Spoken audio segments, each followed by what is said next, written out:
Nick, you guys ready? Nick, you ready? Everybody's ready? Yeah, are you guys ready? There's the cue. Just say no or yes. Yeah, you ready? We start now. Yes, let's go. We don't even start. Hopefully we get done soon.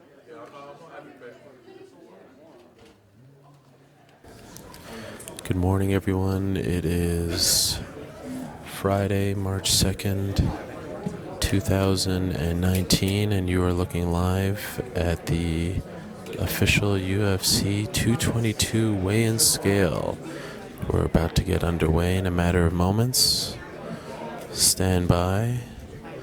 We are located inside the Monte Carlo Resort and Casino. My name is Ariel Helwani. I'll be with you for the next 2 hours. Buckle up. The most exhilarating 2 hours in MMA about to get underway. Ashley Yoder. And we kick things off with Ashley Yoder. Here comes Ashley Yoder, who will be competing against Mackenzie Dern tomorrow night. A lot of eyes on Mackenzie Dern, not as many on Ashley Yoder, the strawweight fighter with a 5-3 record. She's about to step on the scale, looking to pick up her very first UFC victory. All smiles for Ashley Yoder. And she hits her mark. That's 115.5 for Ashley Yoder. She meets Mackenzie Dern Saturday night in one of the featured prelim fights. In fact, it will headline, quote-unquote, the FS1 prelims. That's Ashley Yoder, who will kick things off on this Friday morning here in Las Vegas. John Dodson. Next up is John Dodson. Here's John Dodson, always a smile on his face. Always happy-go-lucky, always in great spirits. John Dodson was supposed to fight last month in Brazil. His opponent, Pedro Muoz, did not make weight. He decided to not take the fight. This is the last fight on John Dodson's contract. He is fighting out his deal, could not come to terms with the UFC. So he will be a free agent come Saturday night after his bout against Pedro Muoz.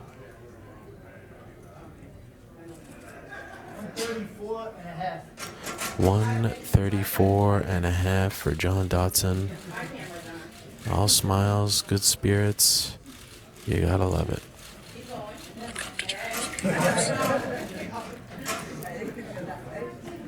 Could this be the last time John Dodson steps on the weigh-in scale? That remains to be seen. He's got one more, of course, former flyweight contender. Jordan Johnson. Now fighting as a bantamweight. We move along now and say hello to Jordan Johnson. Sorry, excuse me. Jordan Big Swingin' Johnson. Okay, and he makes the correction for the UFC official. Don't get it twisted. It's Jordan Big Swingin' Johnson on the scale now. 8-0. He'll be kicking off the action tomorrow night. And he made weight, though. Bob Bennett of the Nevada Athletic Commission not talking loud enough. Need him to speak up a little more to get the official weight.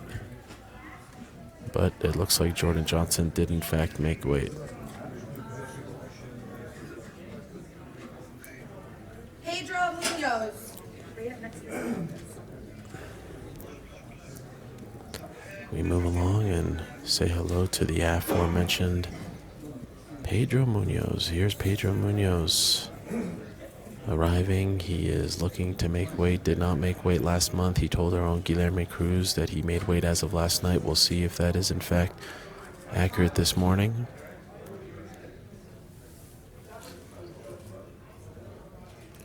The young Punisher. 135 for the young Punisher, Pedro Muoz, 15-2, looking to right the wrong of last month's failed weigh-in in Belém, Brazil. Has won his last 4 fights in a row. He is on some kind of roll as of late. And now his fight against John Dodson is official. Well done, Pedro Muoz. Looking to put last month behind him as he walks off one of the top bantamweights in the UFC.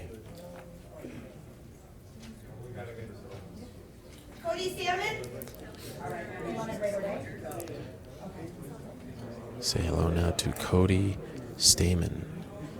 Here's Cody Stamen about to step on the scale.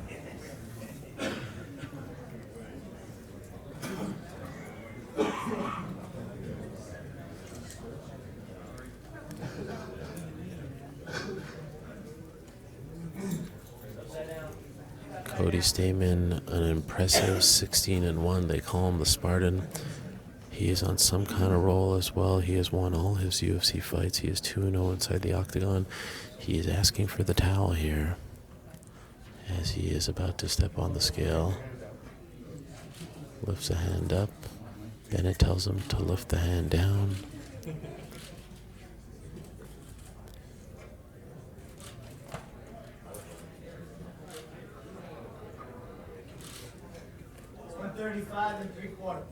$135.75 for Cody Stamen.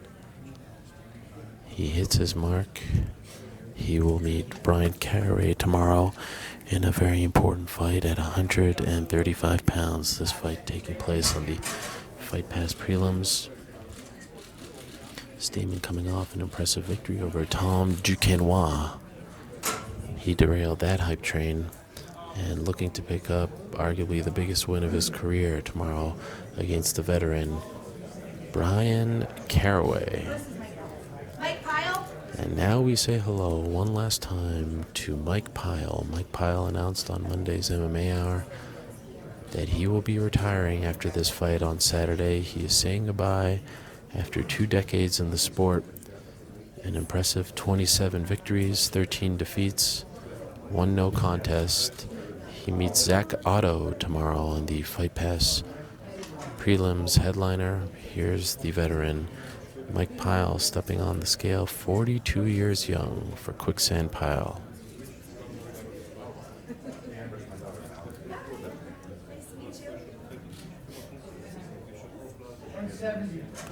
And Mike Pyle, in his final UFC weigh-in, hits his mark. He says the juice is no longer worth the squeeze. He is moving on to stunt work, some acting. He is in great spirits, flanked by longtime friend and nutritionist Mike Dolce. He's fought them all. He's been all over the place. And on Saturday night after his fight against Otto, Mike Pyle will say goodbye once and for all. A great career. He's fought for the IFL, Elite XC, Affliction, of course, and he's been in the UFC for almost a decade now. He says goodbye tomorrow night, one of the true professionals of the game. Now we move along to one of the tallest in the game, if not the tallest. The one and only Stefan Struve is here, the skyscraper, looking to get back on track following his loss to Alexander Volkov back in September. Here's the skyscraper stepping on the scale. 266 for Stefan Struve. He looks intense. He said after the loss to Alexander Volkov in his home country of Holland, he needed a break from MMA. Needed to get his mind right, needed to get his shoulder healthy. He says it's all back on track here, and he, of course, meets Andrei Arlovski tomorrow night on pay-per-view. That's on the main card, an important fight in the heavyweight division. Stefan Struve, if you'll recall, several years back, picked up a victory over now champion Stipe Miocic. That was back in 2012. Still hanging on to that one and looking to get another crack at him. This time for the belt, he has to, of course, win on Saturday. Now we say hello to Beneil Dariush. It's been quite a road for him to get to this card. He is fighting a very late-minute replacement in Alexander Hernandez. Benny Dariush. He hits his mark. That's 156 for Benny. 14-3-1. He's coming off that draw against Evan Dunham. He was supposed to fight Bobby Green on this card. Fortunately, Bobby Green got injured. The UFC worked to get him a replacement, and that replacement is Alexander Hernandez. Dariush hasn't won since November of 2016, so he's looking to snap that 2-fight winless streak. Now we move along and say hello to Adam Milstead. He's part of the Curtain Jerker tomorrow night. Appears to be in great shape. He meets Jordan Johnson. Adam Milstead, 8-1 as a professional, fighting out of Beaver Falls, Pennsylvania.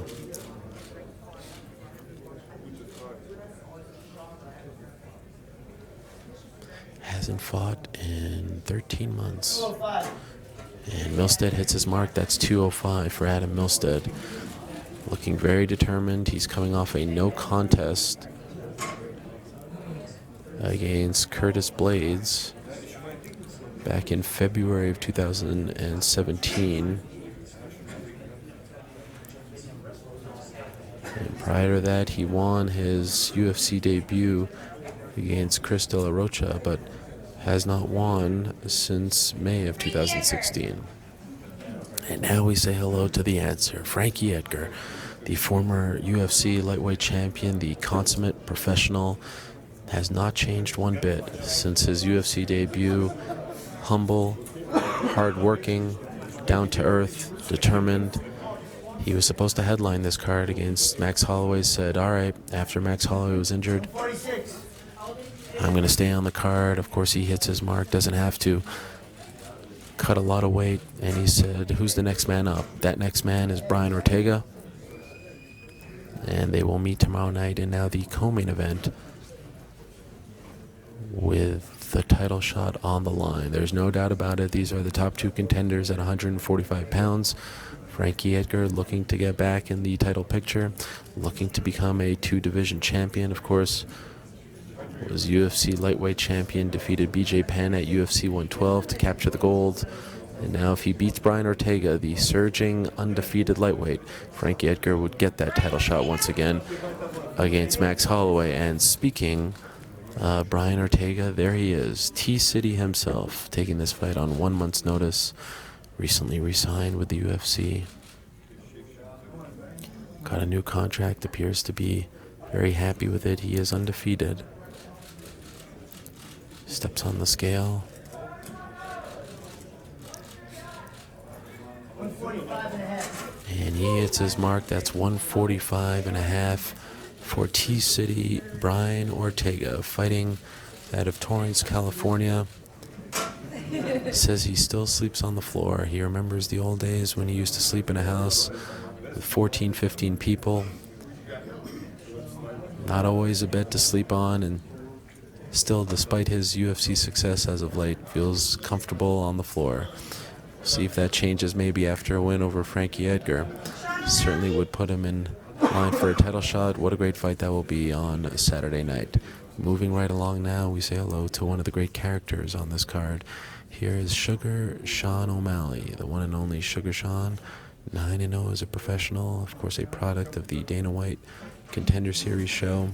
Won his UFC debut back in December, and he steps on the scale, and he hits his mark with that familiar curly hair. He marches to the beat of his own drum. There's no doubt about that. In fact, he showed up yesterday to the open workout, even though he was not scheduled to work out in front of the fans and media, and did his own thing, wearing a robe with marijuana leaves all over it. He's coming out with his own marijuana strain after this fight. Just a unique character in the fight game. Sugar Sean O'Malley, who competes out of the lab in Arizona. Born in Montana, now fighting out of Scottsdale. As I said, undefeated and a personal favorite of one Snoop Dogg. And Sean O'Malley is scheduled to meet Andrei Sukham. They had some fireworks yesterday at the stare downs. O'Malley put his fist up in Sukham Tat's face. Sukham Tat took exception and hit his fist away, but in doing so, he actually may have even hit UFC matchmaker Sean Shelby. Shelby looked a little bit peeved at the whole situation. It did not escalate, but that is certainly one of the fights to look out for on Saturday, involving two of the bright young stars in the UFC, and of course they have a lot invested in Sugar Sean. That fight, of course, taking place on the pay-per-view main card.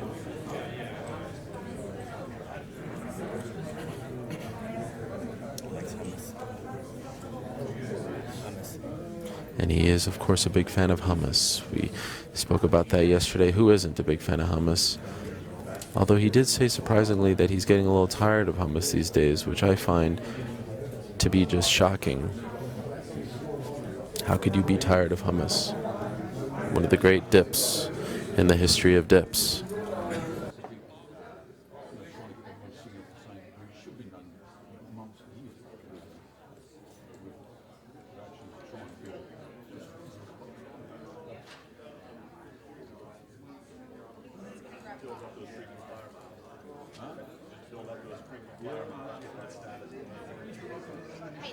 We got a couple.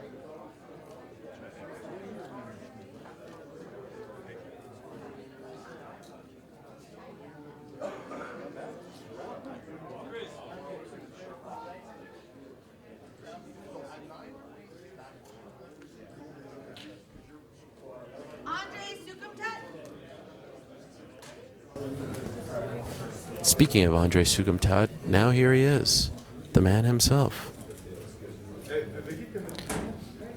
Andrei Sukham Todd, we were just talking about him, fired up yesterday at the stare downs, has taken exception with Sugar Sean making fun of his last name, calling him Andrei Soccer, that he will shut up Sugar Sean tomorrow night. Has to make weight, of course.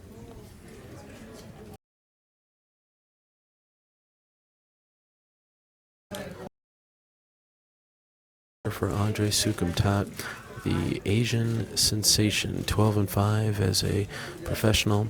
He's coming off a big knockout of Luke Sanders, and after that fight, Sugar Sean and his coach said, "We need to get this guy back."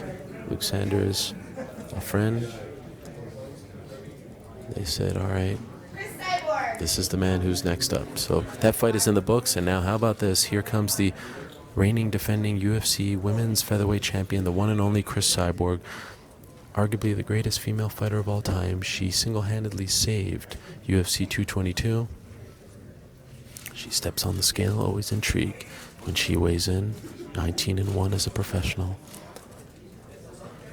She appears to be in great spirits, and she hits her mark. That is championship weight, and she is serenaded by her crew here with a loud "Hey!" That's Cris Cyborg, 144 3/4.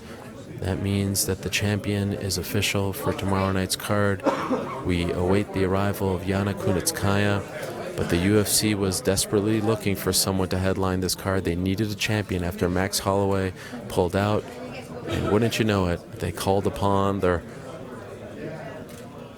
old reliable featherweight champion, Cris Cyborg. Cris Cyborg doing a favor for the UFC and also doing it for herself. She said that this is old shoot-a-box style, and she was happy to oblige. When we move along now and say hello to Alexander Hernandez. 2 weeks ago, this man was not in the UFC.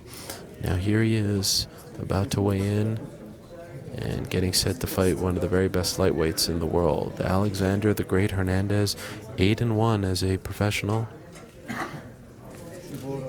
Last fought for LFA.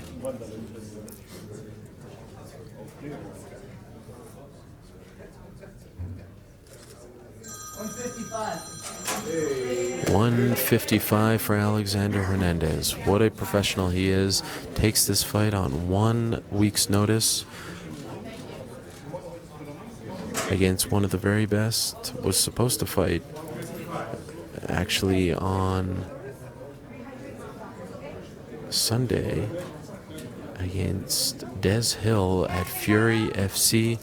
That fight, of course, canceled. He's now in the UFC against Beneil Dariush. And how about this? We say hello now, and it has been a while, to the one and only Cat Zingano, Alpha Cat Zingano. We have not seen her in a year and a half, almost 2 years now. She has not fought since UFC 200.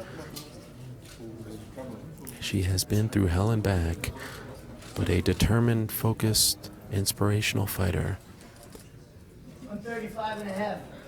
who has hit her mark and said yesterday that she has been humbled, but she has never felt a fire like this before. She meets Caitlyn Fierro tomorrow in an important bantamweight fight, and y'all must have forgot that woman, Cat Zingano, not too long ago, Yana, had Kunitskaya. wins over Amanda Nunes, Misha Tate, Raquel Pennington, some of the very best right now at 135. She looks to remind us all of how good she is on Saturday. Well, we saw Cris Cyborg moments ago. Now we see her opponent, the other half of the headlining act, the woman who will be making her UFC debut in a title fight against arguably the greatest female of all time. She will be the 23rd fighter to fight for a UFC belt in her debut. This is Yana Kunitskaya, the former Invicta FC bantamweight champion, now fighting, of course, at 145 pounds.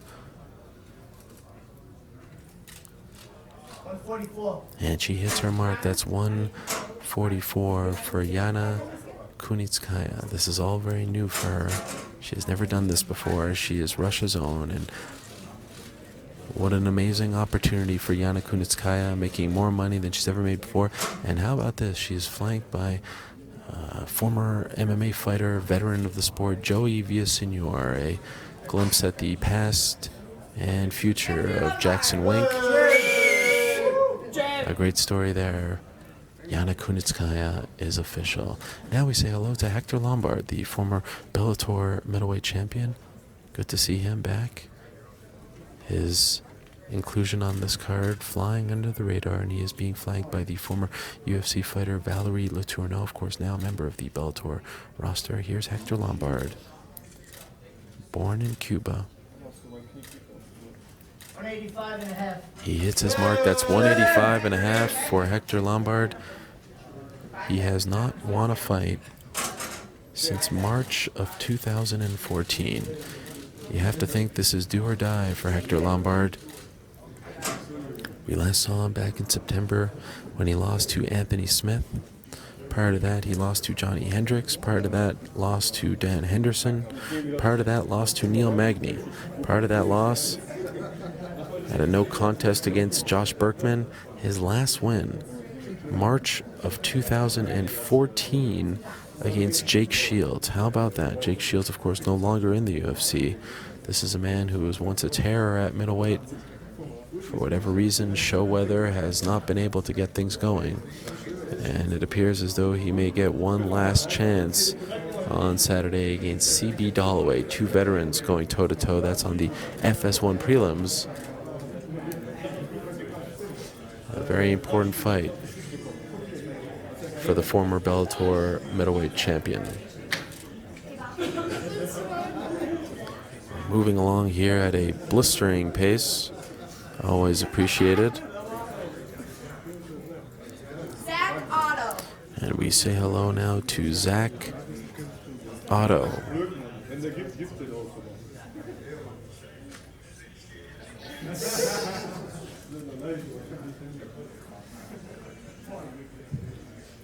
Here's Zach Otto stepping on the scale. He meets Mike Pyle tomorrow in Mike Pyle's retirement fight.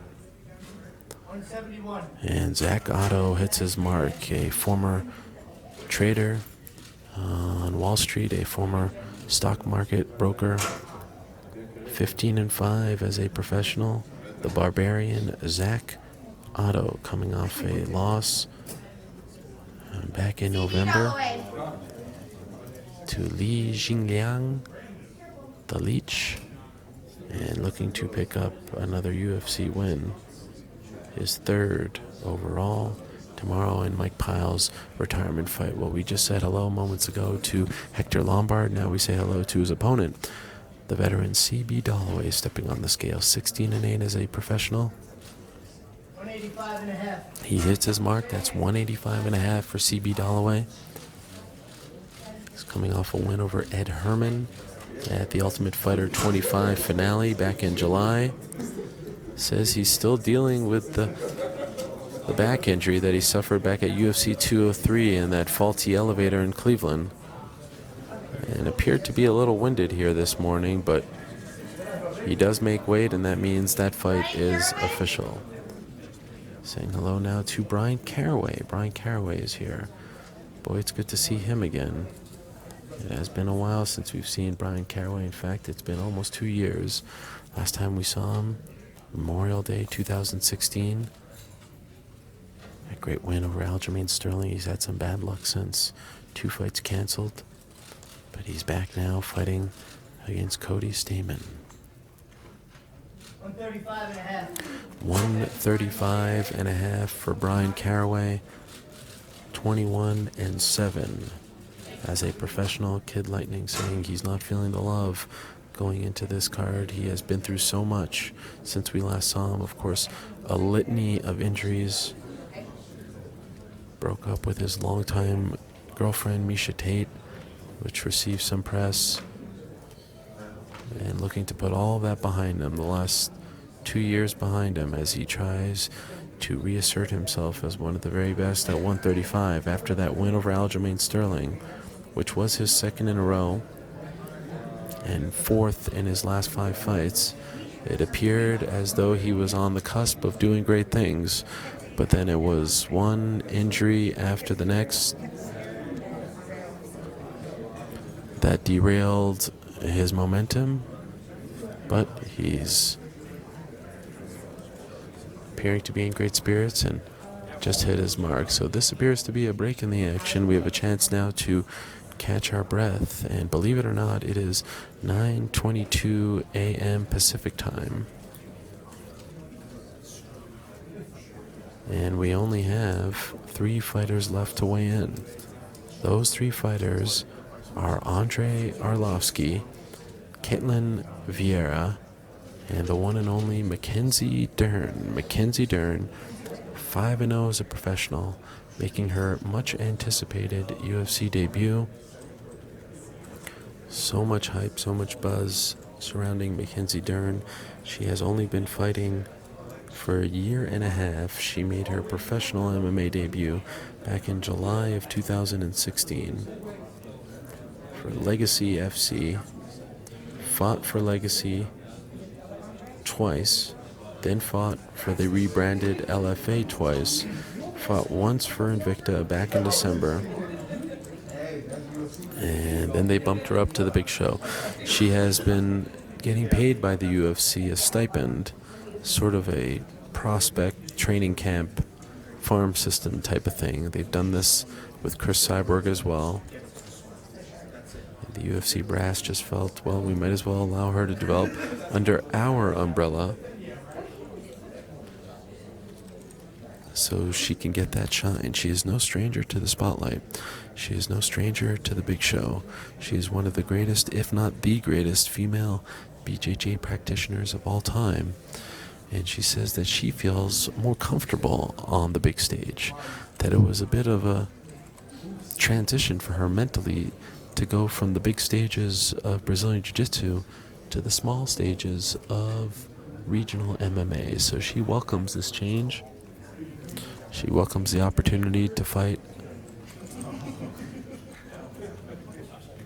on the biggest stage in mixed martial arts, and the UFC is putting her in the FS1 prelim headliner against Ashley Yoder. We saw Ashley Yoder first up today, and of course I would be remiss if I don't bring up the fact that Mackenzie Dern has had her issues with making weight in the past.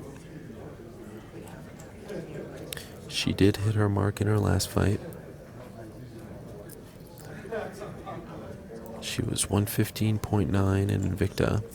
Prior to that, she took a fight at flyweight under much scrutiny, 124.8. But then prior to that, she missed weight twice in a row, weighing in at 118 in LFA and also weighing in at 120 for a fight that was turned into a catchweight, but that seemed more like trying to save face. Let's check in here and see.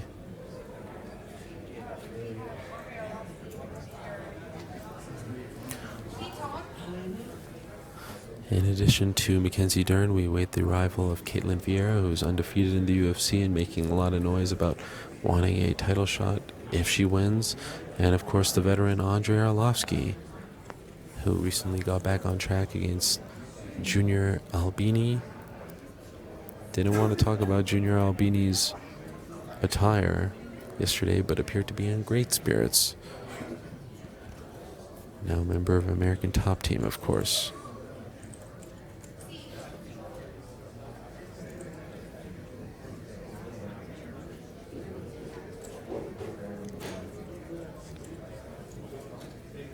Appreciate you all watching our coverage of the official weigh-ins here in Las Vegas.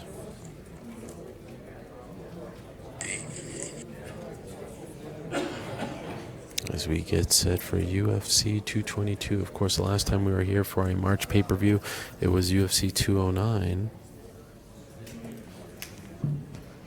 And on that morning, Khabib Nurmagomedov never showed up.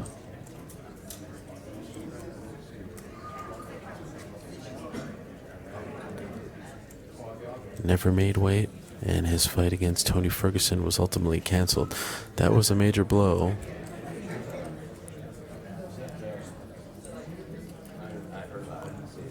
But this time around, despite the fact that we lost Max Holloway a month ago, our new headlining act involving Cris Cyborg and Yana Kunitskaya is in the books. This is UFC 222. Everyone has made weight thus far. No drama just yet, although we do await the arrival of Mackenzie Dern. 12 fights on this card. 21 fighters have successfully made weight. We've seen Cris Cyborg, we've seen Yana Kunitskaya, Frankie Edgar, Brian Ortega, Sean O'Malley, Andre Sukham, Stefan Struve, Zingano, Ashley Yoder, Beneil Dariush, Alexander Hernandez, John Dodson, Pedro Muoz, Hector Lombard, CB Dollaway, Mike Pyle, Zach Otto, Bryan Caraway, Cody Stamen, Jordan Johnson, and Adam Milstead. They have all successfully made weight. We await the arrival of 2 more fighters.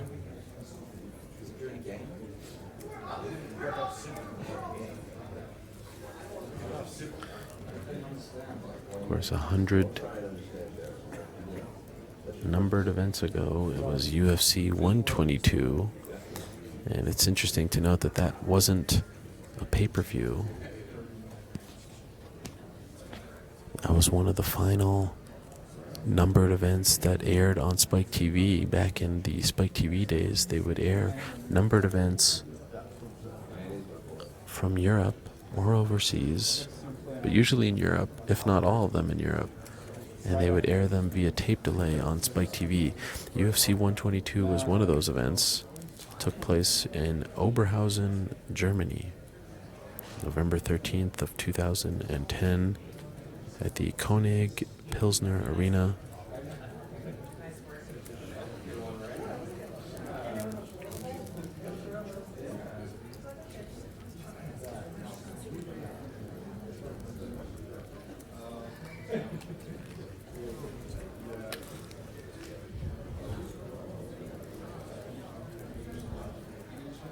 Main event that night, Yushin Okami against Nate Marquardt. Okami won via unanimous decision, en route to becoming the #1 contender in the middleweight division. Also of note on that card, Dennis Seaver defeating Andre Winner. Amir Sadallah against Peter Sabata. Amir Sadallah picked up a win. What has become of Amir Sadallah? Not seen him since 2014. One of the great characters back in the day. Krzysztof Soshinsky defeated Goran Reljic. And Dwayne Bang Ludwig defeated Nick Oshipshak. That was on the main card. On the preliminary card, which did not air on TV, Vladimir Matyushenko defeated Alexander Ferreira. Pascal Kraus defeated Mark Scanlon. Kyle Noak defeated Rob Kimmins. Carlos Vemola defeated Seth Petrozelli. And in the curtain jerker, Carlos Eduardo Hosha defeated Chris McCrae. Fight of the night was Pascal Kraus against Mark Scanlon, and the knockout of the night. Back in the day, we had the knockout and submission of the night.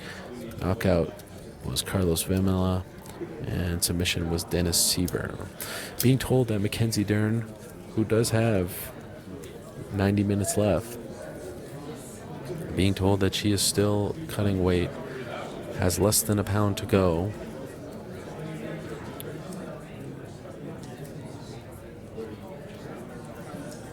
She has not made weight just yet. Her team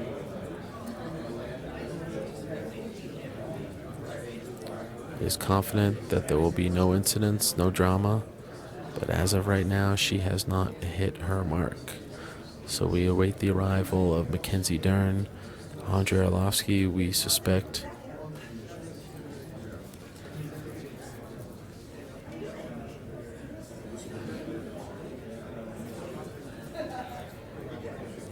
will not have any incidents. And of course, the third fighter that we are awaiting is Caitlyn Fierro.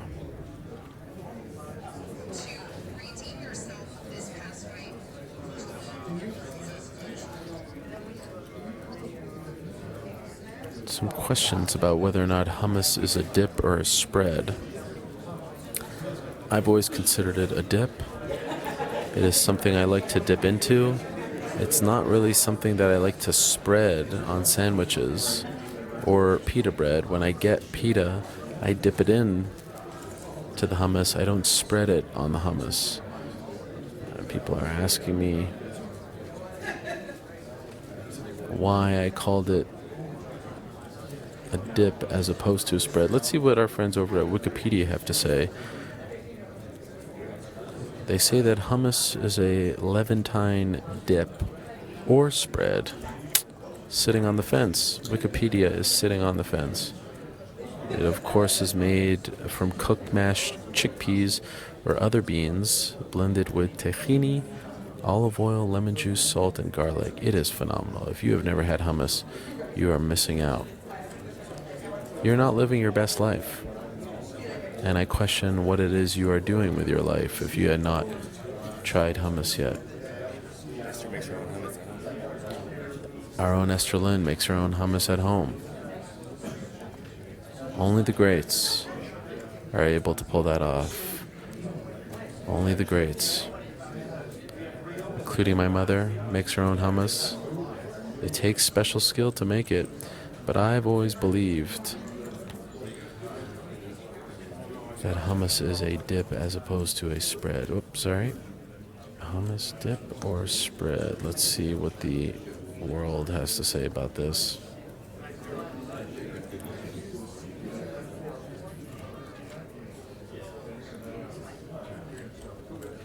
Oh.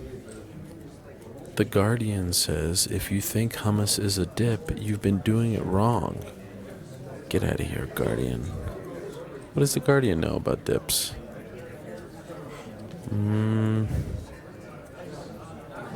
Okay, I have never referred to hummus as a spread in my life. Here's another one. Hummuster.com. It's time we settle this once and for all. Is hummus a dip or a spread? Okay, what's the debate? What's the answer to the debate? According to Google, the official definition of hummus is as follows. Okay, they say paste or spread. Paste. The answer. Oh, look at this.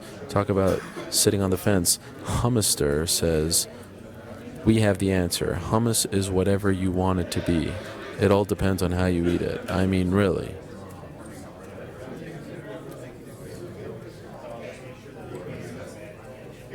And our own Danny Segura, who has not lived his best life, claims that it is a sauce. A sauce. Are you kidding me? Are you kidding me, Danny? Is hummus a dip or a spread, Danny? Spread. Get out of here. Embarrassment. Danny Austin's claiming that hummus is a spread. Just an absolute travesty. It is a dip. You're confidently saying dip? I've never been more confident in my life.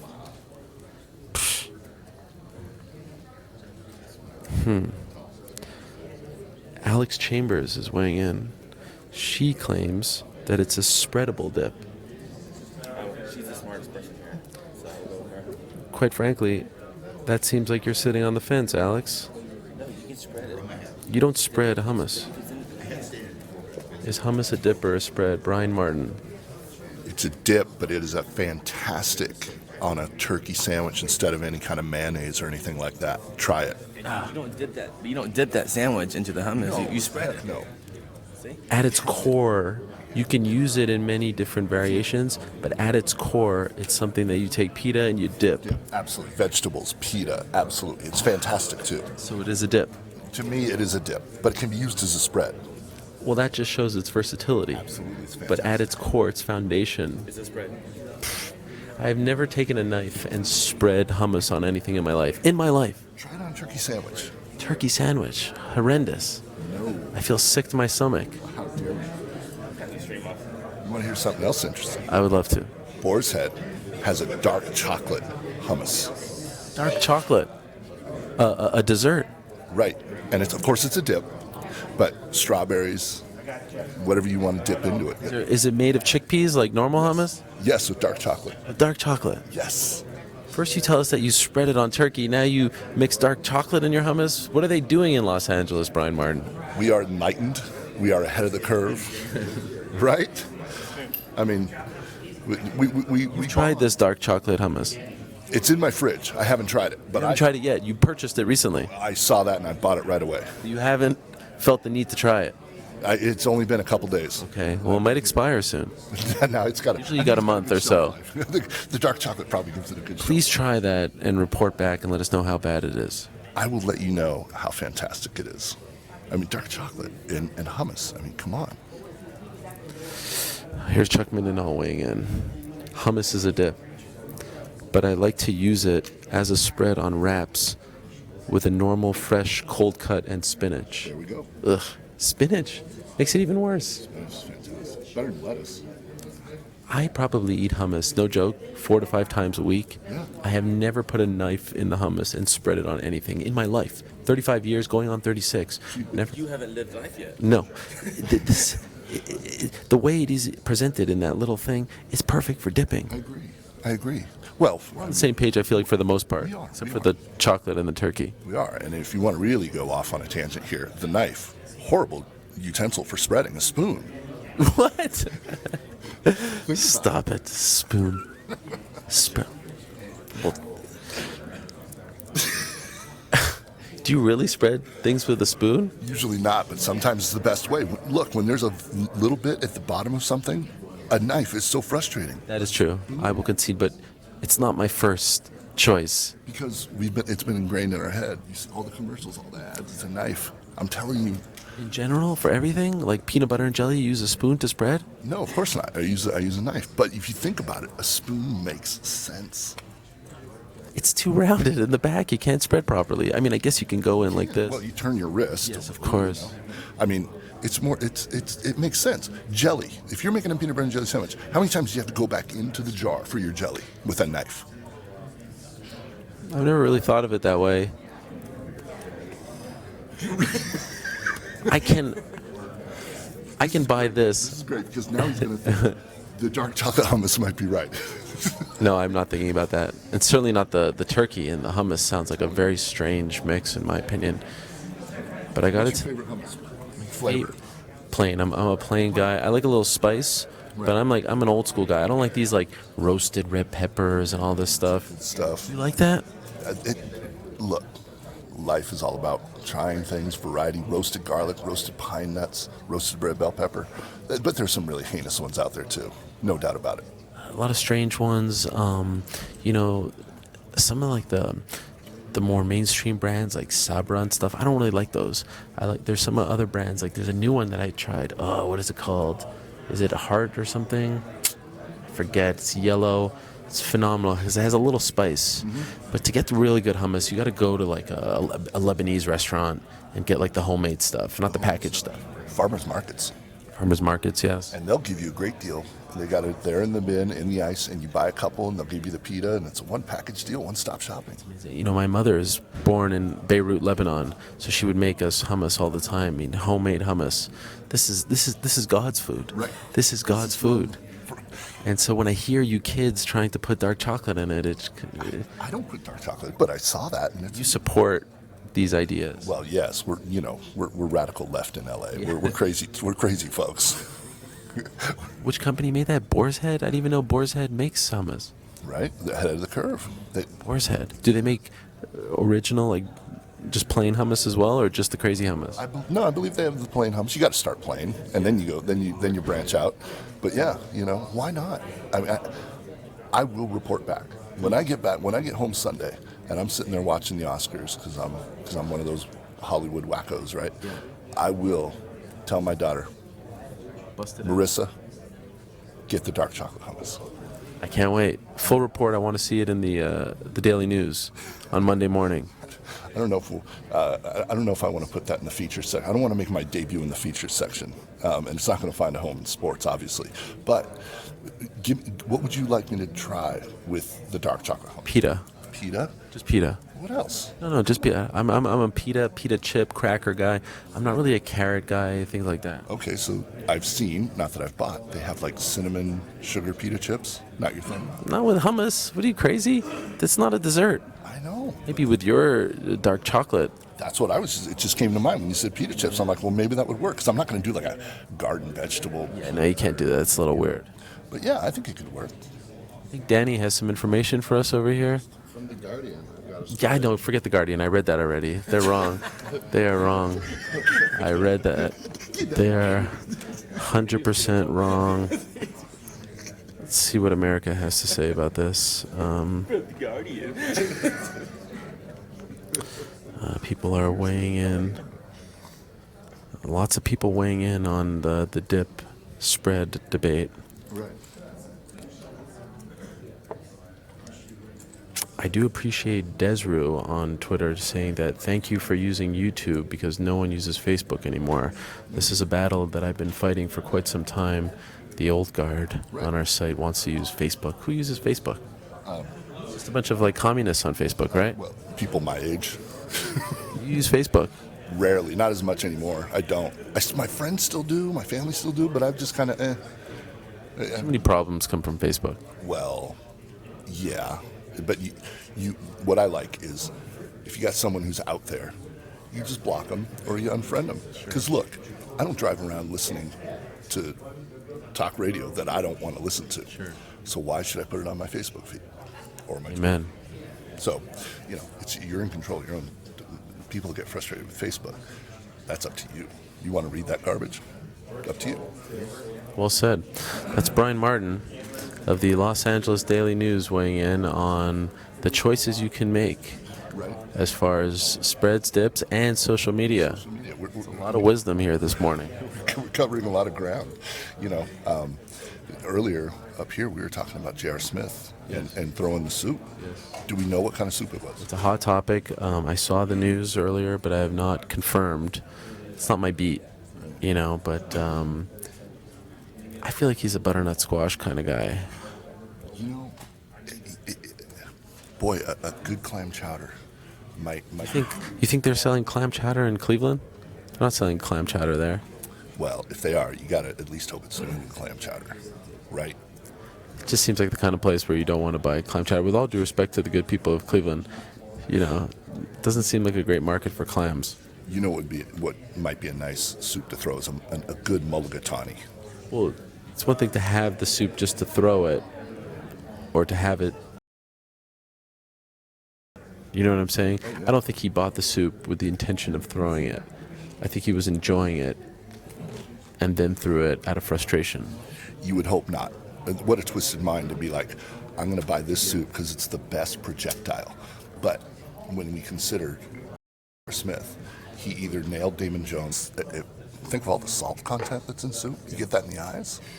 That's a messed up thing, man. I mean, what goes through your head when you're so enraged that you just take your bowl of soup and like, I'm going to chuck it at this guy? How mad do you have to be? Where would you be in your head? How enraged would you have to be? I'd be pretty enraged, especially if it's a coach, because imagine how awkward it is today when you come back to work and now you have to sort of work with the guy who you know, chucked a, I presume, somewhat hot soup at his face. I added the face part. We don't really know where it was targeted, but I can only imagine the soup Nazi signs when he comes back to the garden. yeah. Well, if you look, yes, that's right. If you look at Twitter, there's a lot of soup Nazi gifs being thrown around as far as J.R. Smith is concerned. If you missed that story earlier this morning, ESPN.com reporting that J.R. Smith got into. Oh, here's Danny Rubenstein. Danny, come talk to us. Danny, here we go. Yes, come. Here's Danny Rubenstein. Enough about J.R. Smith. Here's Danny Rubenstein, manager to the Stars, who was a topic of conversation yesterday during our interview with Sean O'Malley. But we don't need to talk about Sean right now because we have some pressing news. One of your clients, you have very dense traps, by the way. These traps? 20 years of wrestling. One of your clients, Mackenzie Dern, is one of 3 fighters left to weigh in. Of course, she has a history with troubles on the scale. What can you tell us about her status right now? She's good. That's it? That's it. It is 9:47. She's got plenty of time. Your presence here, does that mean that she's on her way? She's not on her way. She's close, though. Is she in the Monte Carlo hotel? She is in the Monte Carlo hotel. Is she struggling? No, Are you concerned? I'm not concerned. Are you worried she won't make weight? I'm not worried at all. Can you guarantee that she will make 116? Guarantee's a strong word. She's not struggling. She's good. She's good. Yeah, I She's mean, just using her time. yeah. Look, cutting weight is never easy, and especially for her. You know, she's obviously had issues in the past. I think she's doing the right things now, and she's learning from her mistakes. And she's good. She's within a half a pound. Are you in favor of her fighting at 115? I think based on her size, yes. You know, I think the 125-pound division is very new, so I think there's a lot of winnable fights there for her, but her goal is not just to win fights in the UFC. Her goal is to be a UFC champ, and I think that path is at 115. Sean Shelby's giving us the stink eye because he's jealous that I'm interviewing you and not him. Were you in favor of her after 5 pro fights coming to the UFC? Yeah, why not? I see no reason with it. I mean, we could have kept her in Invicta. We could have kept her in LFA. I mean, there were options, right? But if she has the opportunity to go to the UFC, and as long as we take smart fights and let her to continue grow as an MMA fighter, I don't see a problem with it. Do you like the way the UFC is promoting her, or do you feel like more could be done? Oh, I love it. I think they've done a great job. By putting her on Embedded? By putting her on Embedded, the commercial on Fox Sports, you know, and then obviously, like, she's a hot commodity, so it's not just the UFC, right? It's all the media outlets that have, I mean, I must have lined up 30 interviews between her and O'Malley this week. Really? Oh, yeah. You can make and then a media day. You can make a case that you have the 2 best characters on this card. I do have the 2 best characters on this card. I remember not that long ago, you were just a schmucky kid showing up to the media today because you just wanted to hang out with us. Now I always had fighters. Matt Grice. Matt Grice been fighting the UFC. They were few and far between. Hey, I got this email today. Okay. Dear Danny, I run a website that tracks pro athletes who are Jewish. And then he goes on and talks about a bunch of stuff. My true spectacular passion, however, is MMA. He goes on and talks about it. He wants basically to create a database of all Jewish fighters and MMA personalities. Okay.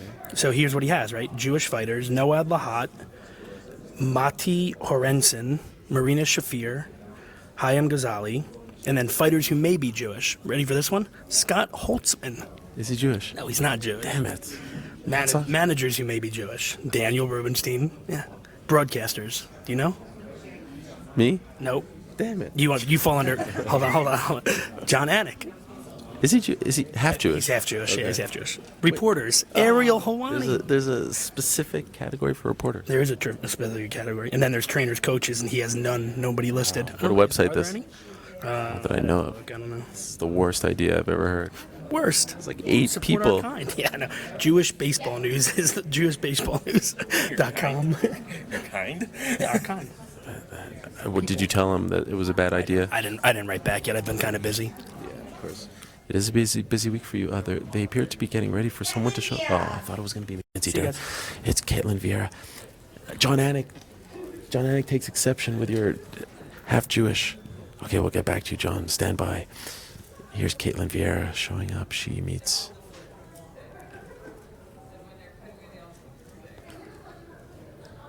Kat Zingano tomorrow. John Anik has taken exception. He is 100% Jewish. Don't call him half Jewish. He's 100% Jewish. That's Danny Rubenstein spreading fake news.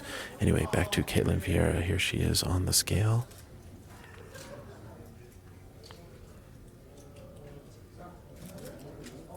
Undefeated in the UFC. 9-0 as a professional. 136.5 for Caitlyn Fierro. That means she has half of a pound left to cut. She needs to cut half a pound. Are they bringing out the hoop of shame? Yes, here it is. The dreaded UFC hoop of shame. It makes an appearance.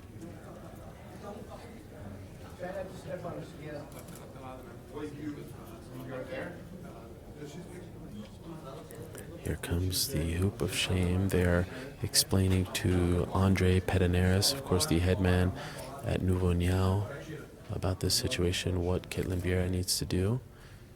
She is undressing because she has half of a pound left to cut. She steps on the scale.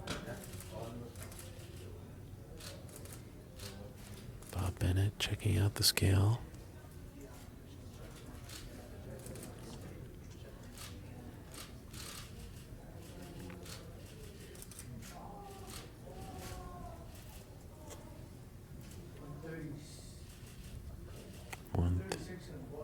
One 136.25 for Caitlyn Fierro. So Bob Bennett says that Caitlyn Fierro has 1 hour to make 136. Andrei Pedanaris is pleading his case, saying that she made weight, but she has 1 hour now to shed 1/4 pound. So they don't seem too concerned about that, but she needs to make that weight.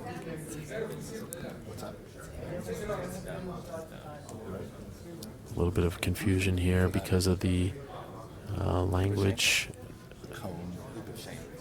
the language barrier, but she officially weighs on her first attempt 136.25, and now she will attempt to make 136. She gets 1 hour to shed that extra 1/4 pound.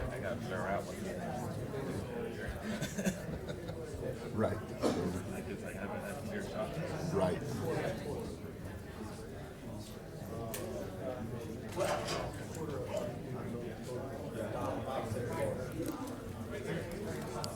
Back to John Anik and the controversy surrounding his religion. John Anik has taken great exception to the fact that he is being called by Danny Rubenstein half Jewish. He is claiming that he is 100% Jewish. In fact, he is also claiming that he is B'nai Mitzvah. Now, this is an interesting thing because I've never heard of B'nai Mitzvah, and it also calls into question whether or not he is in fact telling the truth, because I know what a bar mitzvah is. I don't know what a B'nai Mitzvah is. So some controversy as far as the legitimacy of John Anik's claims, as Bob Bennett and Andrei Pedanaris continue to talk about this 1/4 pound. But they seem to have come to some kind of agreement. Also, John Anik weighing in on the hummus debate. John Anik telling us...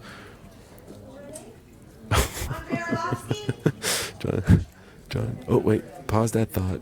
Excuse me. Here he comes, the pitbull himself, Andrei Arlovski. Former UFC heavyweight champion in great spirits all week long here in Las Vegas. About to step on the scale. With his socks on, veteran move. 26-15. 247.5. And he has 247.5 with the gold chain and the socks and the beard and the smile. Look at Andre smiling, coming off that win over Junior Albini. Prior to that, he had lost 5 fights in a row. Prior to that, the last time he won a fight was September of 2015. Got back on track back in November, and now looking to win 2 in a row against Stefan Struve. Back to the Jon Anik controversy. I stand corrected. According to Jon Anik, and I have never heard this term before.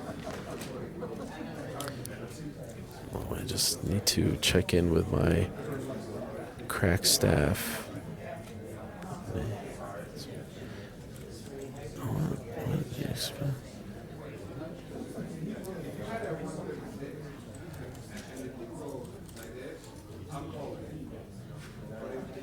According to my research team, so Jon Anik is saying that he was B'nai Mitzvah because the B'nai Mitzvah means identical twins were bar mitzvah. And people might not know this about Jon Anik, but he is in fact an identical twin.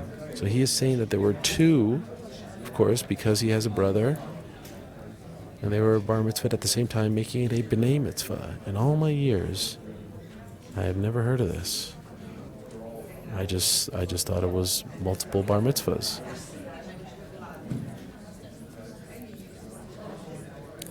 According to BeitHatikva.org, B'nai Mitzvah is the plural of bar mitzvah, which means son of the commandment, and bat mitzvah, which means daughter of the commandment. I have never heard of this term before. I am learning all kinds of new things here this morning, from dark chocolate hummus to B'nai Mitzvah. What an enlightening morning here on the official UFC 222 weigh-ins. Glad you're joining us.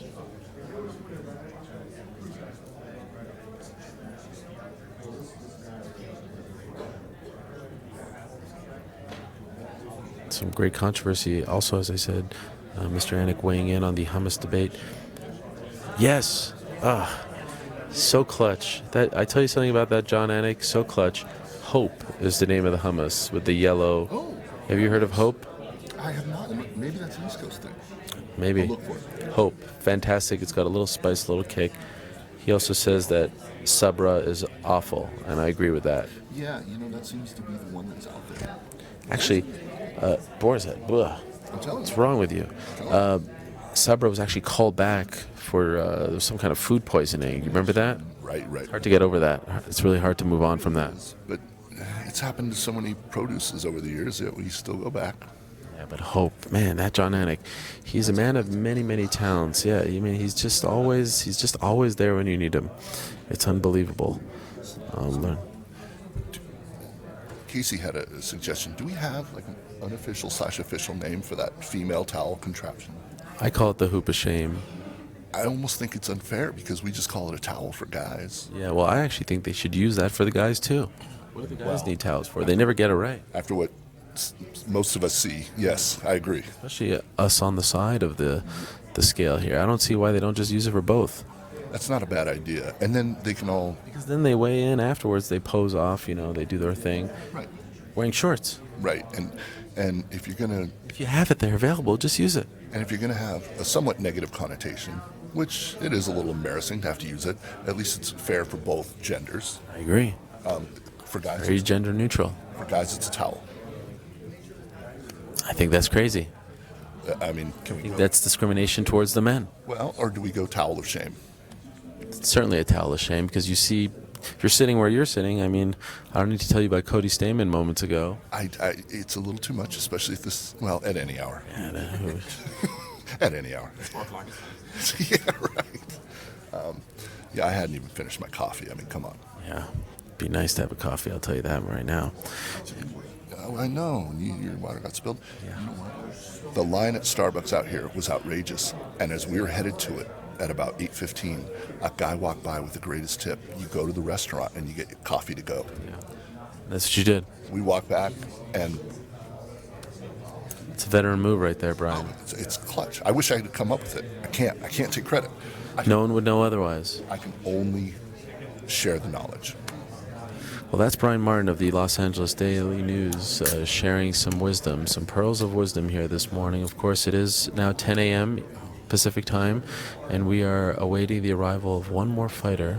23 fighters have weighed in this morning. There is one left who has not weighed in, and her name is Mackenzie Dern, and there is probably more intrigue in her weigh-in than anyone else on this card because she has had trouble in the past weighing in. She has missed weight twice. 2 out of her 5 professional fights, she has stumbled en route to fight night. And we just heard moments ago from her manager, Danny Rubenstein, who told us that he is not concerned, but he also did admit that she was still cutting weight as we were speaking. We're being told that she has less than a pound left to cut, and as of right now, she has 59 minutes left to cut that weight. It would be a major blow if she is unable to make it.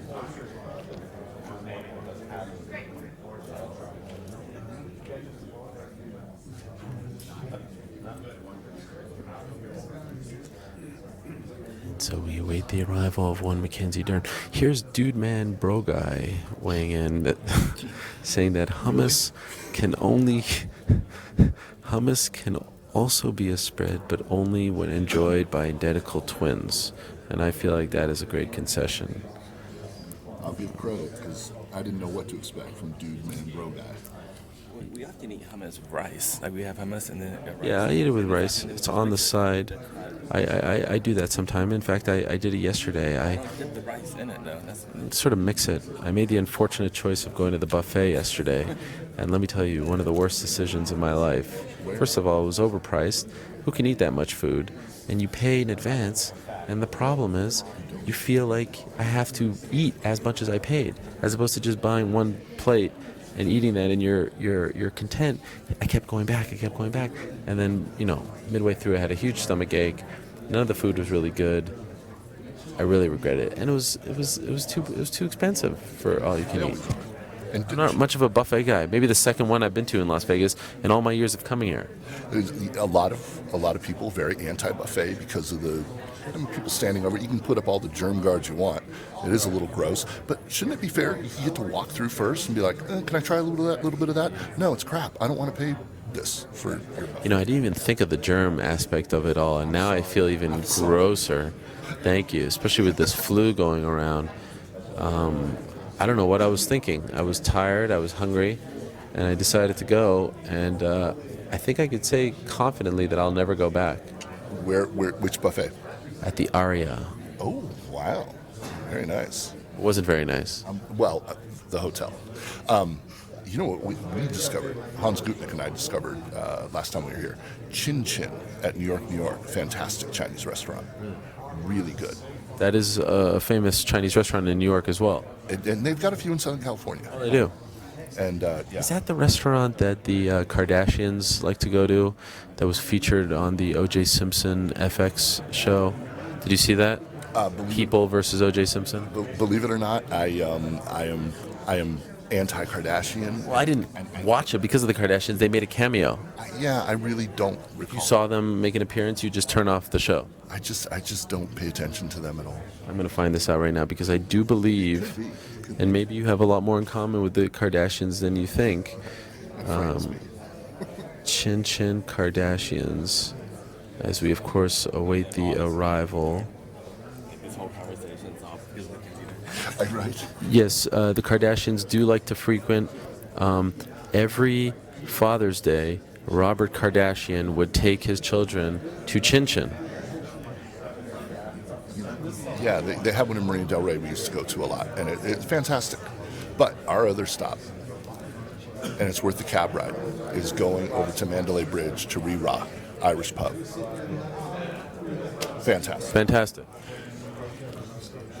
The Guinness is amazing if you're a Guinness fan, but I will rock your world. 3 words: Guinness barbecue wings. Jeez Louise. You're not a very conventional guy with your dark chocolate hummus, your Guinness barbecue wings. What is this? You know, you gotta I try like to live a little bit wild. a little on the edge. You know, after so many years, why not? You know, live a little dangerously. I mean, I don't go buffet. No, buffet is crazy. I'm regretting it right now. Look at this guy. Adam Hill sitting here. Struggling with what? No. They said Adam Hill of the Las Vegas Review-Journal, fellow newspaper guy, talking smack about. He showed up wearing a suit jacket today. Can we get a shot of Adam Hill wearing a suit jacket, please? Just in the background. Here's Adam Hill for. There he is.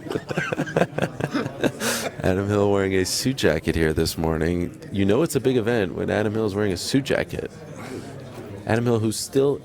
Have you figured out how to cook an egg yet, Adam? Cook an egg? So he's not going to help the hummus debate at all. He says he still can't cook an egg.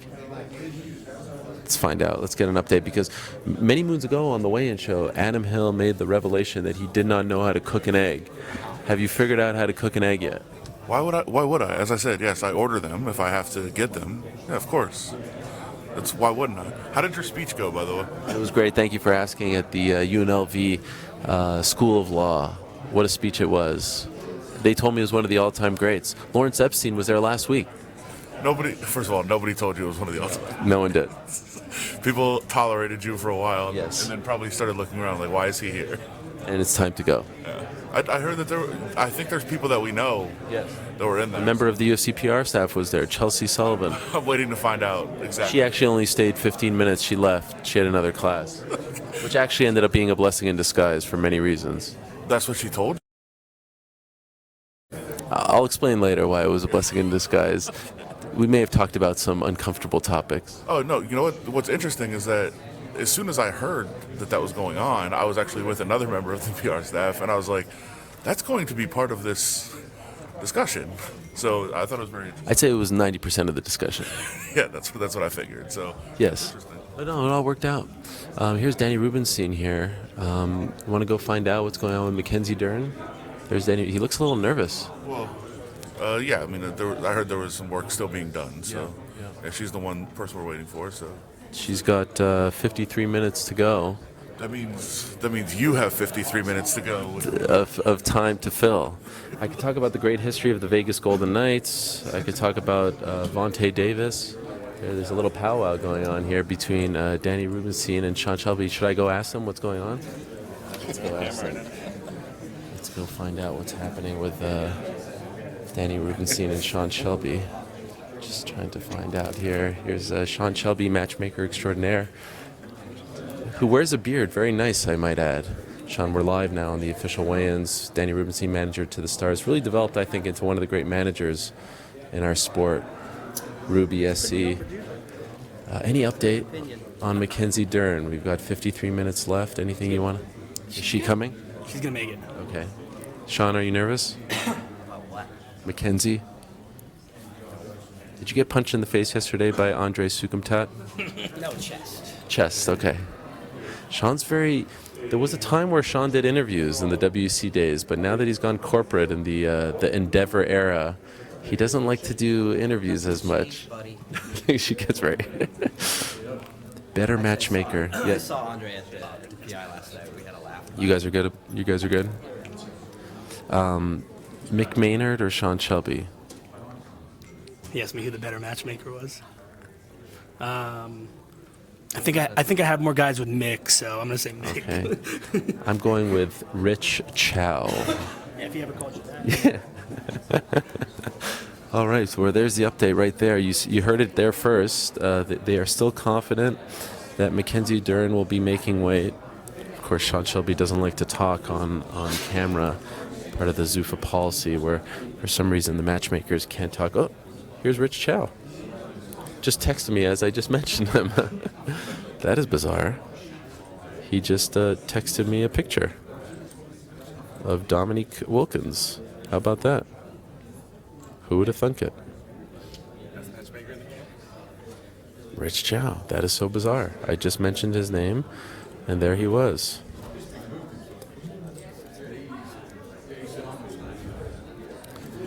We are still awaiting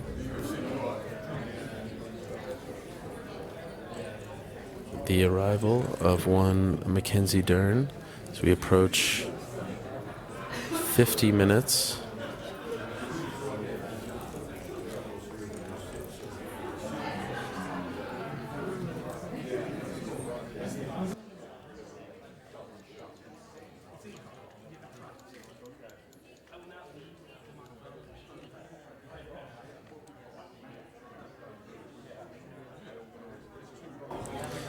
And as we await the arrival of Mackenzie Dern, we welcome everyone who's been enjoying our coverage of the official UFC weigh-ins.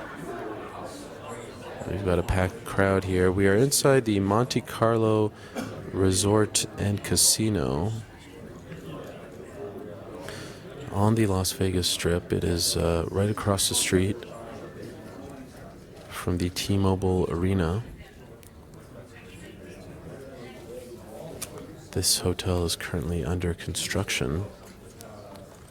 Monte Carlo, of course, a principality of Monaco on the Mediterranean Sea in the French Riviera. One of the great tourist destinations. Has hosted many a sporting event in the past. The famous Monte Carlo car rally, the Monaco Grand Prix, and of course the Monte Carlo Open tennis tournament.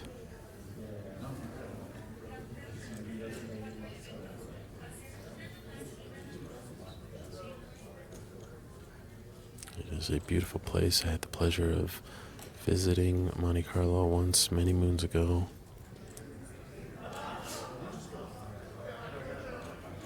Did you know that Monaco citizens are banned from entering the gaming rooms? It's actually illegal for them to gamble in the gaming rooms at the world's famous Monaco Casino. Not the one that we're in right now, the actual real one over in Europe.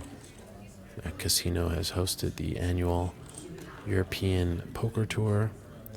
It was designed by the French architect Charles Garnier and was built in 1858. And it has featured multiple movies set there in the past, including the original 1953 Casino Royale, GoldenEye, Never Say Never, Again, and Once Upon a Crime. Never had a UFC event in Monte Carlo, but what a scene it would be.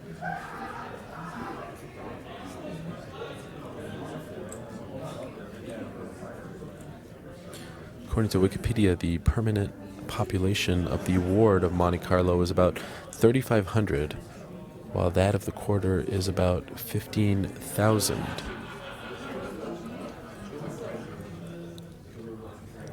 Monte Carlo has 4 traditional quarters. From west to east, they are Fontvieille, the newest, Monaco V, the oldest, La Condamine, and Monte Carlo itself. How about that? Monte Carlo means Mount Charles.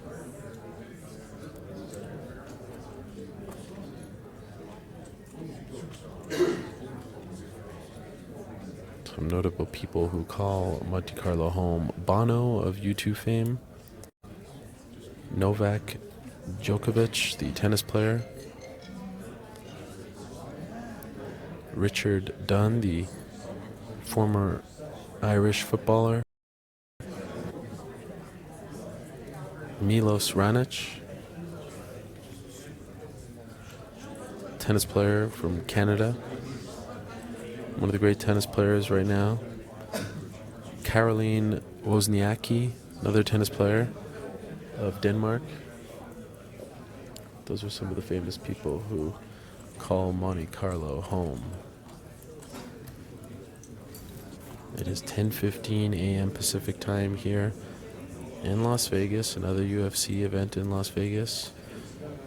They've been doing these March pay-per-views This one was supposed to be headlined by Max Holloway. It is no longer headlined by Max Holloway. It's now headlined by Cris Cyborg and Yana Kunitskaya. Did you know that Yana Kunitskaya gave birth around 6 years ago and took almost 4 years off from the sport of MMA to be a mother and then returned, and now here she is, would you believe it, fighting for a UFC title in just UFC fight.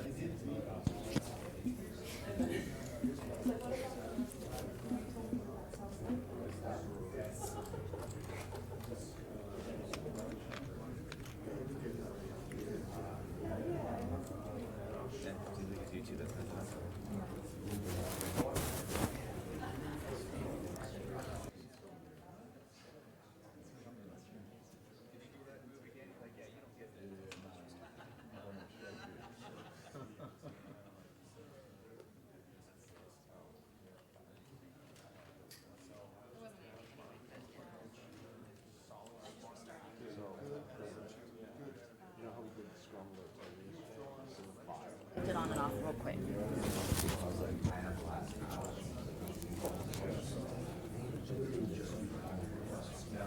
not the same.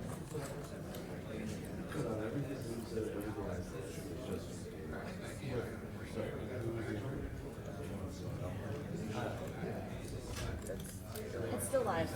It's the same pulse.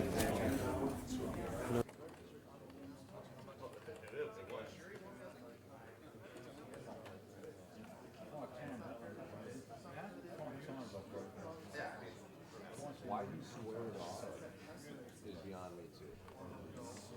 That feels terrible.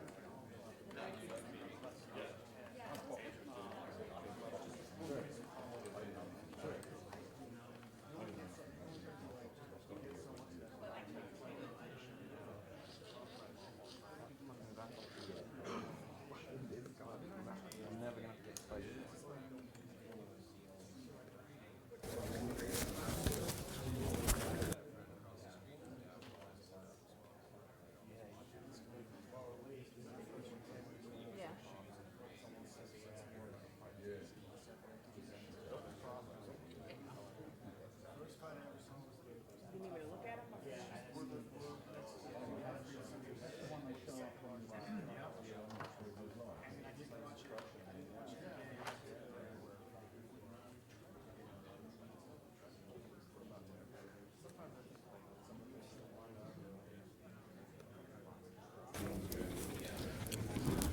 Apologies for the technical difficulties, but we are back. As we await the arrival of Mackenzie Dern, we have 37 minutes left, and Mackenzie Dern has yet to weigh in. She is the 24th fighter left to weigh in on this card. And now there appears to be a bit of a powwow in the back between Danny Rubenstein, the manager for one Mackenzie Dern. He is now matchmaker. Also Sean Shelby, UFC matchmaker. They're all discussing, who knows what they're talking about. The Mackenzie Dern arrive. Her opponent, Ashley Yoder, was in fact the first person who weighed in successfully. And everyone else has weighed in, though she was over by a quarter of a pound. She weighed in at 136 1/4 pounds. So she's going to get 2 more pieces of business to get done within the next 36 minutes.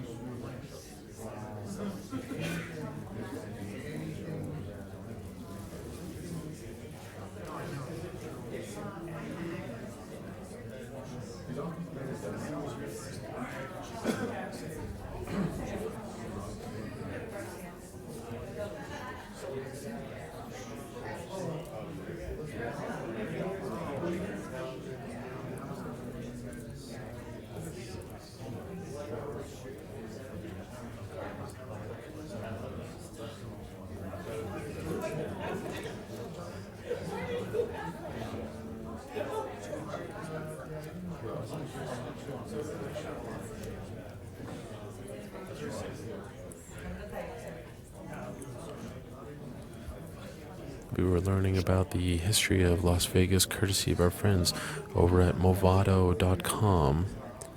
Did you know that the Las Vegas Strip, which is where we are currently located, right here inside the Monte Carlo Resort and Casino, is the brightest place on Earth when looked at from outer space? It is also known as Hawaii's ninth island due to the city's large community of Hawaiians, and that's what Max Holloway called it, and that's why Max Holloway was so excited to fight on this card.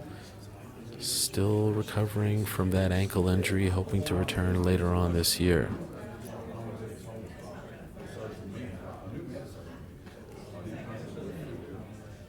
For many years, the UFC held its biggest events at the MGM Grand Hotel and Casino. They have, of course, if you've ever seen it, a bronze lion outside the hotel. It weighs 50 tons, making it the largest bronze sculpture in the country. Did you know that approximately 34% of the thefts and cheating in Las Vegas casinos are committed by the staff themselves? This is a great one. Wealthy businessman and aviator Howard Hughes requested a bulk shipment, 200 gallons, of Baskin-Robbins banana nut ice cream while staying at a Las Vegas desert inn. A few days later, Hughes decided that he was tired of the ice cream and announced that he would only eat chocolate marshmallow ice cream. The inn ended up distributing free banana nut ice cream for a year as a result of the excess banana nut ice cream that Howard Hughes had ordered to their hotel. How about that? Then, after staying longer than his initial reservation, in which he had booked the inn's entire top 2 floors, Howard Hughes was also asked to leave the Desert Inn by the owner. Instead, he purchased the entire resort for around $13 million. Unbelievable. Imagine having that kind of money. A study conducted in 2013 shows that 15% of people come to Las Vegas primarily to gamble, but 71% gamble during their visit.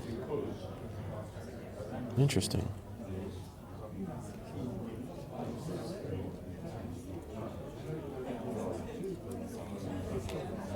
Fifteen of the world's top 25 hotels are located right here in Las Vegas, Nevada. The Mirage's iconic golden windows actually got their coloring from real gold dust, not gold dust, the wrestler Dustin Reynolds, but actual gold dust. More factoids on the hotels here. The Silver Slipper was the first casino to hire female card dealers on the Strip.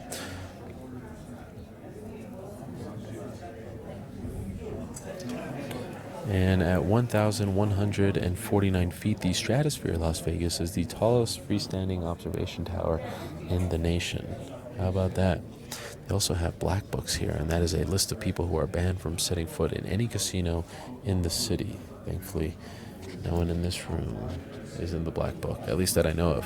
Mobster Bugsy Siegel named his casino the Flamingo after his showgirl girlfriend, whose long legs garnered the same name. Bugsy Siegel. The largest sum won on the Las Vegas slots was at the Excalibur after putting in $100. A 25-year-old software engineer won $39 million, beating the odds at the time for 1 in 16.7 million. Music legend Elvis Presley performed 837 consecutive sold-out shows at the Las Vegas Hilton, which is now known as the Las Vegas Hotel and Casino.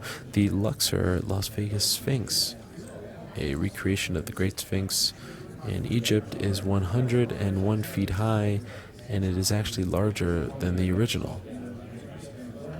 Also of note, the Palms Casino Resort offers a Kingpin suite that has 2 fully functional bowling lanes inside. And how about this?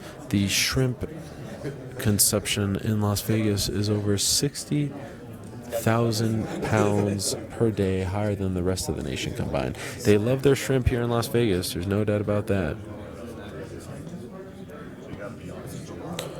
Did you know that Las Vegas casinos never use dice with rounded corners? I do not know why, but that's what I'm being told by our good friends over at Movado.com.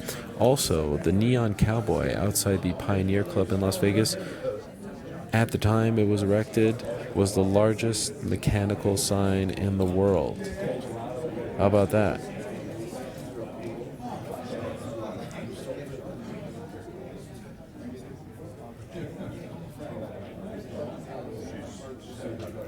The Las Vegas Boulevard, where the strip is located, has had several names. It's been called 5th Street, Arrowhead Highway, Los Angeles Highway, Salt Lake Highway, US 91, US 93, US 466, and State Route 636. There are about 15,000 miles of neon tubing in the strip and downtown Las Vegas. How about that? The white circles around the letters of the word welcome on the Las Vegas sign, we all know that sign. Welcome to fabulous Las Vegas, Nevada. They are supposed to portray silver dollars. They were incorporated into the sign because Nevada is known as the Silver State. And surprisingly, believe it or not, the design of the iconic Las Vegas sign was never copyrighted. How about that?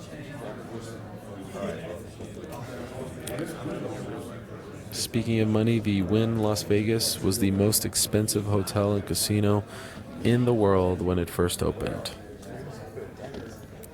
Las Vegas also has a higher number of unlisted phone numbers than any other U.S. city. And today, an acre of prime land on the Las Vegas Strip sells for about $3 to $6 million. Speaking of money, did you know that back in the 70s, Liberace played at the Hilton for a salary of $300,000 a week?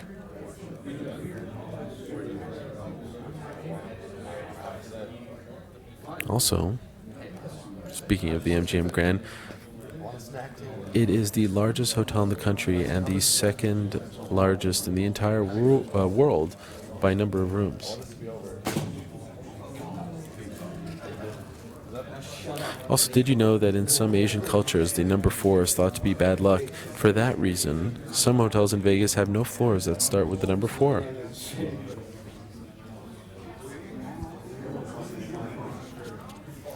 With 3,933 rooms, the Bellagio Hotel has more rooms than the number of residents in Bellagio, Italy. Did you know that Las Vegas is translated to the Meadows, quote-unquote, in Spanish? And also, did you know that there are over 300 weddings per day in Las Vegas, making it the top wedding destination in the U.S. and second only to Istanbul, Turkey, for most number of weddings in a single city? How about that, Istanbul? I never knew that. Also, in 1954, the most common questions from people who visited Las Vegas's Golden Nugget Hotel were, how much does it weigh and where is it? Many were surprised to learn that there was no actual nugget. Also, did you know that most of the Las Vegas Strip is technically outside of the Las Vegas city limits? And finally, number 50 of our 50 factoids, courtesy of Movado.com, the electric bill for the Luxor's Pyramid, the shining light that comes out of it, is $51 per hour. How about that?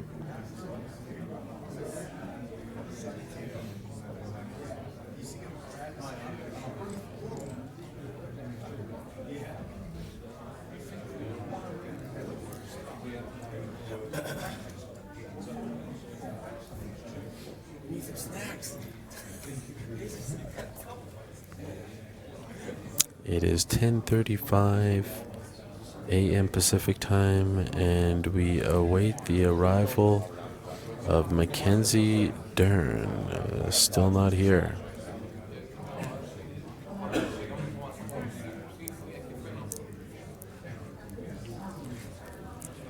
We also await the arrival of Caitlyn Fierro, but on that note, here's Bob Bennett.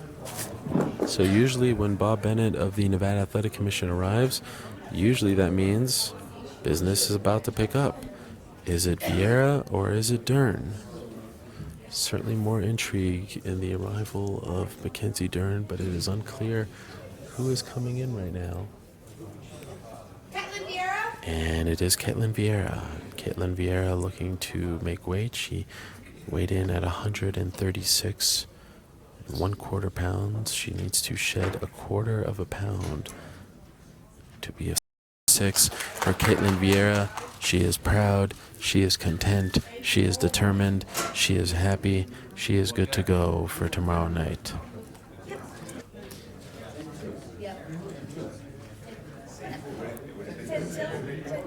Caitlyn Fierro coming off a win over Sarah McMahon back in September. She won in April of 2017 over Ashley Evans Smith.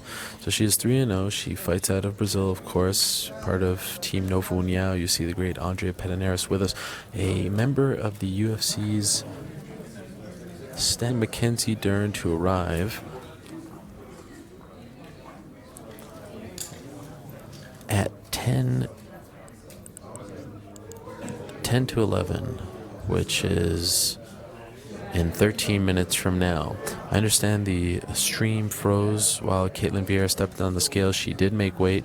She weighed in at exactly 136 pounds.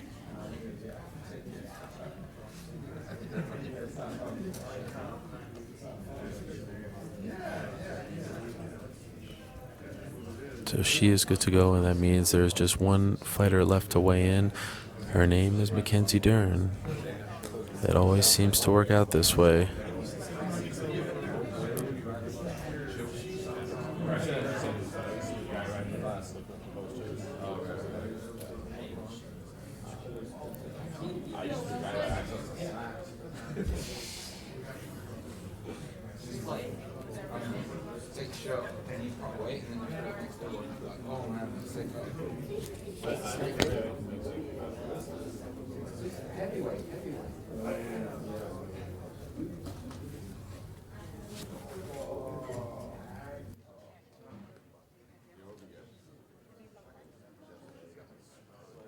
How many doubles can you say? A little bit.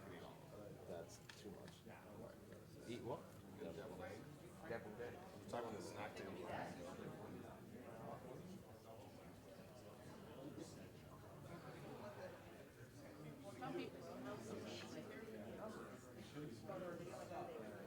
And stopped for water right here on the old Spanish Trail coming from New Mexico. At that time, several parts of the valley contained artesian wells surrounded by extensive area of young male workers to the region.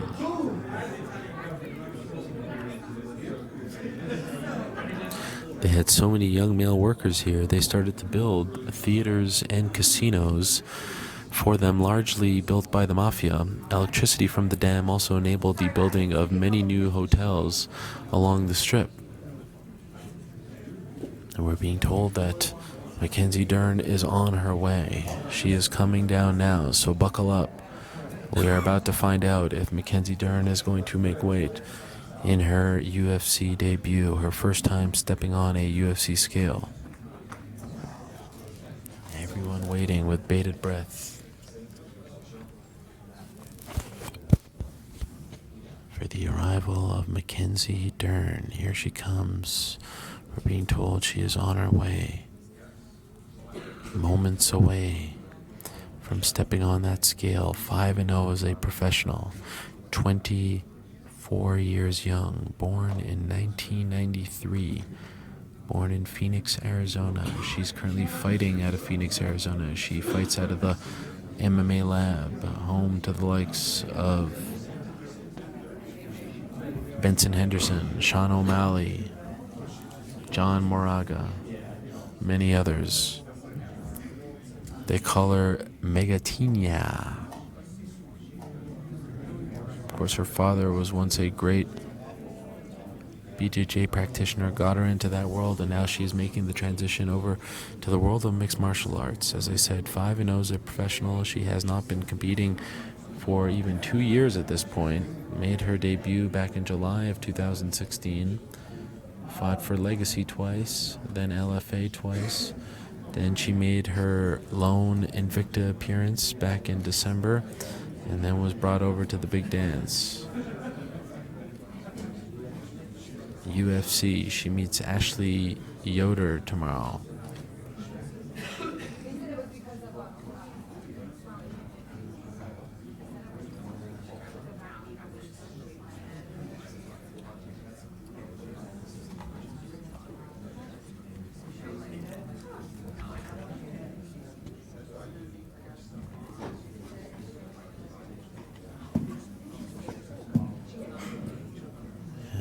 Appears as though there's some intrigue. Here comes Mackenzie Dern.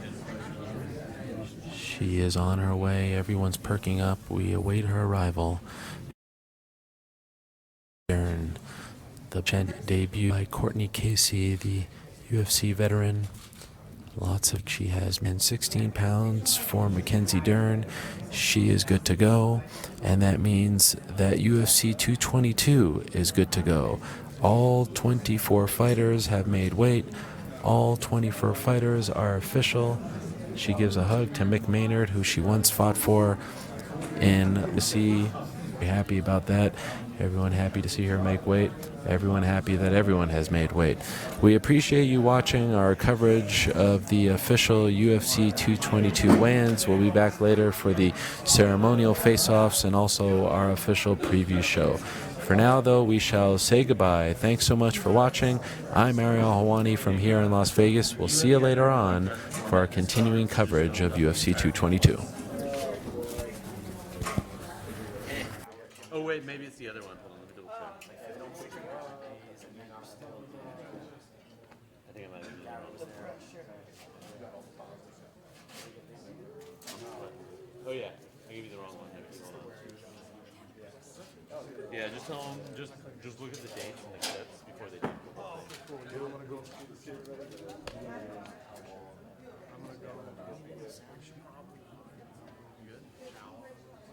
We're good to win.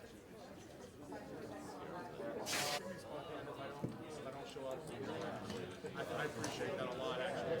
All right, brother. Thank you so much. Either way, it's all good. I'll be. Yeah. If I do this routine. Yeah. It's like not worth it, dude. Not worth the stress. Yeah. Well, it's like.